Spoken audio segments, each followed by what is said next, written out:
Okay, in part one of Kabar Classic versus Kabar Becker, I showed you my old friend, talked about my history with it, all the things I love about it that make it a really hard knife to compete with. About 11 years ago, though, I went on the Kabar website to see what they were producing, and yes, they still make this knife. You can get it on Amazon for 85 bucks. Keep that price in mind. Is it the exact same knife? Well, I'm not sure. I don't own one. Let me know what you think of yours if you happen to have one. They also have a number of more, well, modernized versions with synthetic grips and different blade shapes. They usually go for about 80 bucks. Now, I wasn't intrigued enough by any of them at the time to want to spend the money, but as I mentioned in part one, recently their modified Tanto has caught my eye, so you may see a comparison down the road. However, on the website 11 years ago, they had recently released a number of knives designed by Ethan Becker. So you got your Kabar reputation, and then you've got Ethan Becker, outdoorsman, martial artist. All right, I'm intrigued.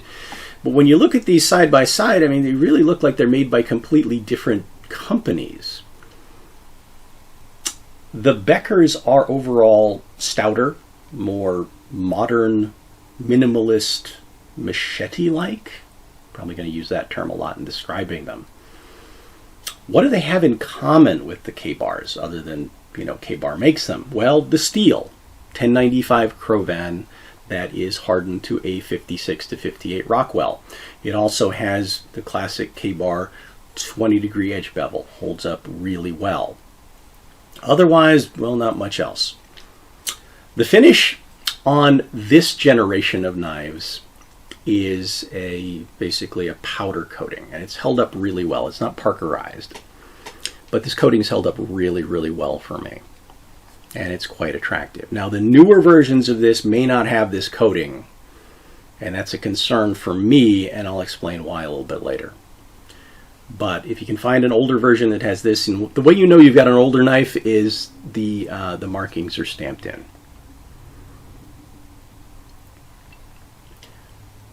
These knives are not only broader, but they're heavier, and not just because they're broader, they are also full tang. There's a concern with the classic Kabar design that it's got a semi-rat tail tang. I've never had a problem with mine, but I guess some people are concerned, and if that's a concern, this is a full tang. The shape of the knife is the shape of the steel with scales bolted on. They're removable, and Becker will give you wood or G10 scale options for about 50 bucks, which is kind of a daunting price today.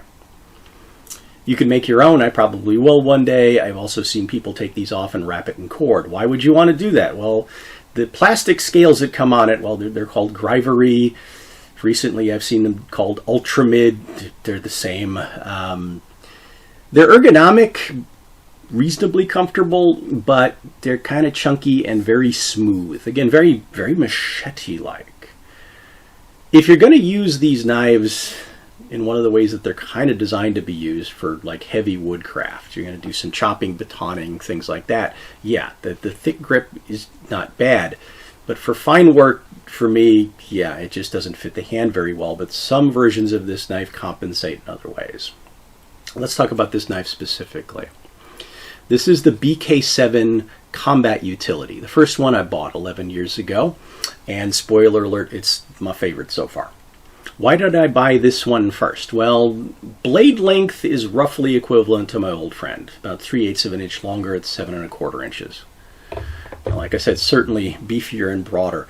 Also, it doesn't have the sharpened back edge like the classic Kabar, so consider that. But some things it has. You'll see on the spine there is a ramp for your thumb with some jimping on it. So that's nice for choking up on the blade for more fine control. Now, I personally added in this little finger groove choil here. There was initially just a notch at the end of the blade to facilitate full length sharpening. I'll show you that on another version here in a second. But yeah, that allows me, for instance, to choke up on the knife and use it for closer work and just get that more use out of this knife. So yeah, the knife's handier. What kind of use are we talking about? Well, things have changed a bit in my life. Up until about 2001, I spent most of my life living in a desert. So any chance I got, I escaped to the forest. So I spent a lot of time camping, hiking, things like that. In 2001, I moved to a forest, so didn't quite feel the need to escape. Still spent a lot of time outside, but there wasn't, the overnight camping and things like that I would put more use to a knife like this. But I have carried this knife with me on my travels for 11 years, pretty much anywhere I could bring a knife with me, to have a utility knife, a good solid big knife for things I would need it for, which has included outdoors work, yard work, shop work, around the house kind of thing, around the work site kind of thing. So yeah, it's been through a lot of use and it's held up pretty well, and overall pretty handy for a big knife, enough that I bought a couple of others. Let's take a look at the scabbards. The standard scabbard that comes with most of them is a nylon scabbard with a couple of pockets on the front, which is, it's nice if you want to carry a steel or fire starters or whatever. This particular version, though, came with this little bonus add-on, BK-13 Remora. Now, this knife by itself today goes for $35, so keep that number in mind here for a second. But like I said, big knife, usable for big tasks, not so much for small tasks. If you don't happen to have a smaller knife, this is a nice thing just to have handy for those fine tasks. So, nice bonus. I frankly haven't used it a lot because I always have another knife on me. Or two, or three, or sometimes I forget how many knives are in my pockets. Off topic. Anyway, $35 for the little knife. How much did I buy this for 11 years ago? $70. Okay. Today, though, on Amazon at least, they go for about $110. So keep that in mind. Yeah, that kind of blew me away when I saw the Beckers are now significantly more expensive than the Kabars. Frankly, if it was today, and we'll talk about this at the end of the video, that might influence my purchasing decisions. But that's the BK7. Let's now take a look at a couple of other models, shall we?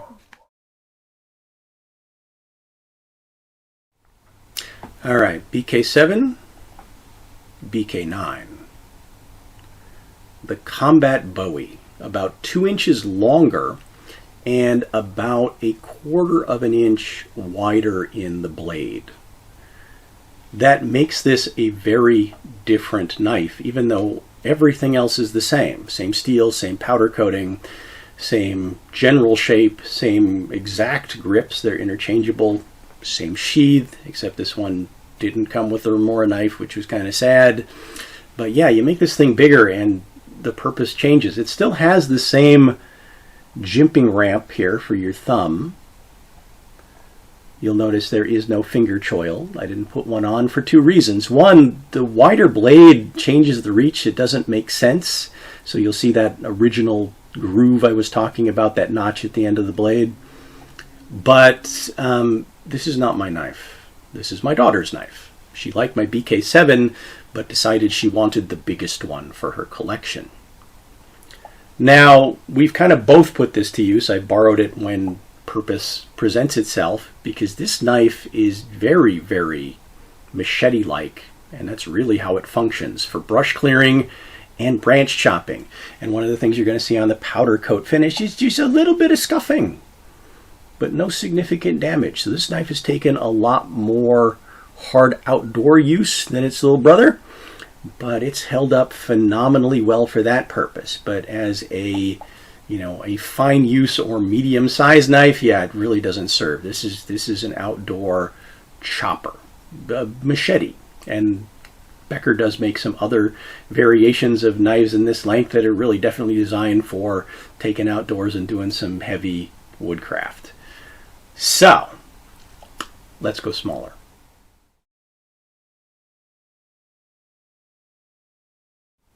BK7, BK2 Campanion. Campanion?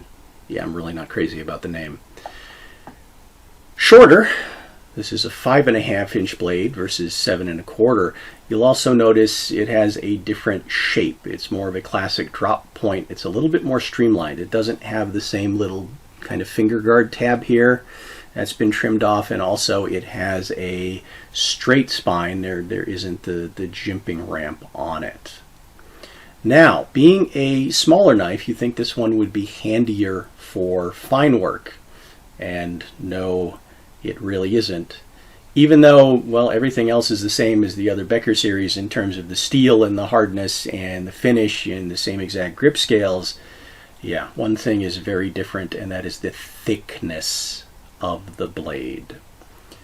The other Beckers, the thickness of the tangs are 0.188 inches, 3/16, which is about the same as the classic Kabar. This one is 0.25, quarter of an inch, and yeah, that may not sound like a whole lot, but it makes this knife really heavy, heavier than even the BK9.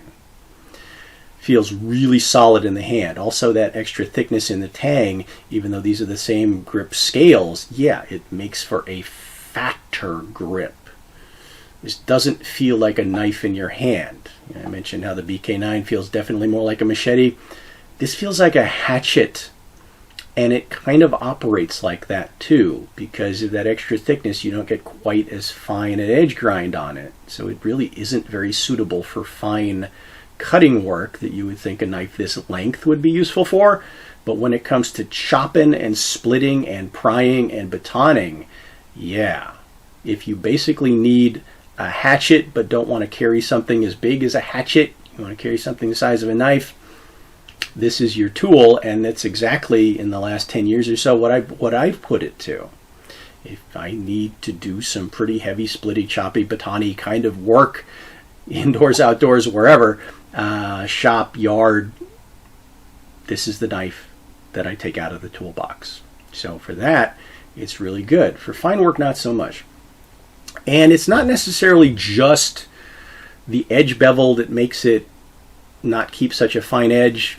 I can't really prove it, but I've heard other people kind of mention the same thing. We need to talk about the sheath. It has a different sheath, and a lot of people hate this sheath. I hate this sheath. This sheath it's a glass-filled nylon, and like I said, I've had this knife for 10 years. The retention is still, well, shall we say, too positive. It is a chore to get the knife in and out. Now, there's this little jimping thing that you're supposed to press against. It doesn't work. You really need to kind of pry and twist to get the knife to come free. So if I'm doing it like this with two hands, it's not so bad. But while there are some slots for different kind of mountings, the default mounting is this floppy little belt strap. If you've got this hanging off your belt and try to draw it with one hand, it's going to be a struggle. And yeah, so very interesting knife, useful for some very specific dedicated tasks. Hate the sheath. Now, again, I was expecting a finer use knife in this size. So if I could find a Becker that's this length, but thinner and lighter,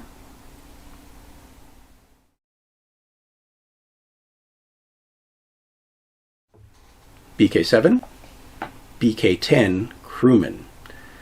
Okay, so blade length as long as the BK2, 5.5 inches. As thick as the other Beckers at 3/16. Also restores a lot of the features of the BK7 and the BK9 that I liked, that I showed you. The little tang here for the front guard that allowed me to put a little finger choil in here. And the back ramp with the jimping for your thumb. So yes, I can choke up on this knife. Same scales. It does bring back that false edge, which actually has some potential to be sharpened. So I may do that one day. But a couple of things definitely different about this knife. First of all, appearance-wise, I bought this about 4 years ago. And you'll see that the markings are laser etched, not stamped in. So that's visually, if you're looking at one on a website, that's how you can tell a newer one from an older one. I guess about 4 or 5 years ago, Becker got a laser etching machine. Not a big deal. What's a big deal? Well, the thing that you're not going to see necessarily on a website photo, and they don't necessarily specify on any of the web pages, but you can see it right here. The finish. They, at some point, stopped using that powder coat epoxy and went to, like a lot of other knives did, bizarrely in my mind, it's almost like a rhino liner. It's really coarse. It's supposed to be durable and scratch resistant, and you can see obviously it isn't. Now, this has been through similar use to the other Beckers, and it looks like I've been chopping metal with it. Now, there's nothing wrong with the steel. That's fine, but the finish got torn up by wood. Also, this really rough finish is hard to clean. It's porous. So when you get gunk in there, yeah, if there is any breakdown in that finish, that could promote corrosion. But the worst thing for me, and again, I've had a couple of other knives that went in this direction, friction, depending on what you're cutting through. This powder coating is reasonably smooth and almost acts kind of like a Teflon. Or you could go with a bare blade. But this stuff, depending on what you're cutting through, this will grab and bind and make cutting really hard. If you're cutting, for instance, through wood or like cardboard, oh my, it'll grab the knife. It'll make cutting a lot more difficult and frustrating. So, other people have just stripped this coating off first thing and either treated the knife surface with something else or just left it bare. I'm probably going to do that, but frankly, this makes me reluctant to buy another Becker. And they have some new designs out there, some trimmer, slimmer designs, some other blade shapes, very appealing, very intriguing, but if I can't tell what kind of surface coating is on it, yeah, those knives are going to wind up going straight to modification before I'm comfortable using them. Add that to, as I mentioned, a difference in price. The Beckers used to be cheaper than the classic Kabars. Now they're 25-30% more expensive. Difference between 80 or 90 bucks and 110, 120 bucks. So, some of them, this one I think is still more like 90. So that's not too bad. But again, is it worth the difference? Now, I still love the overall construction and design solidity, just the durability of these knives. Is it as elegant as a classic Kabar? Absolutely not, but as a good tool utility knife, like I said, this one, the BK7, is my favorite of the lot that I've got so far, which inspired me, yes, to buy, 3 other ones, which I have enjoyed to different degrees for different purposes. I had higher hopes for this one, and depending on what I do with it, it may live up to those hopes yet. But yeah, I don't know. So this is kind of all over the place. I hope it was useful information if you are considering buying a Becker or another Kabar or one of each different models. Let's open the discussion. If you have Kabars, experience with Kabars, if you've had Beckers, older Beckers, newer Beckers, if you've modified Beckers, tell me what you think. Otherwise, until next time, as usual, thank you guys for watching, and I hope to see you again.